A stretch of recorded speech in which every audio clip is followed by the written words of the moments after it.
New ইয়র্কের মনোহর উইকেটে প্রতিটি রান ছিল মহা গুরুত্বপূর্ণ। বাংলাদেশের বোলারদের বিপক্ষে দক্ষিণ আফ্রিকার ব্যাটিংয়ের শেষ দিকে ব্যাটসম্যানরা যখন ডট দিচ্ছিলেন, ধারাভাষ্যকাররা বারবার রানের গতি সচল রাখার গুরুত্বের কথা বলছিলেন। তাদের কথা ছিল এরকম, একটি রানও এখানে পার্থক্য গড়ে দিতে পারে। আর এমন ম্যাচে কিনা আম্পায়ারের ভুল সিদ্ধান্তে বাংলাদেশ হারালো 4টি মহা গুরুত্বপূর্ণ রান। পরে ম্যাচে বাংলাদেশের হারের ব্যবধানও ছিল সেই 4 রানেরই। ঘটনা ঘটেছিল বাংলাদেশের ব্যাটিংয়ের 17তম ওভারে। পেসার ওটনেল ব্যাটসম্যানের বল মাহমুদুল্লাহর পায়ে লেগে চলে যায় বাউন্ডারির বাইরে।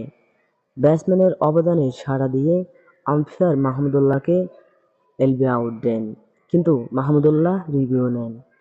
টিভি রিপ্লেতে দেখা যায় বল ছিল স্টাম্পের বাইরে। আম্পায়ার সিদ্ধান্ত পাল্টিয়ে মাহমুদুল্লাহকে নট আউট ঘোষণা করেন, কিন্তু নিয়ম অনুযায়ী আম্পায়ার আউট দেওয়ার পর বল ডট হয়ে যাওয়ায় গেল বাই হিসেবে 4 রান পায়নি বাংলাদেশ। অথচ সেই 4 রান স্কোয়াডে যোগ হলে বদলে যেতে পারত ম্যাচের ফলও।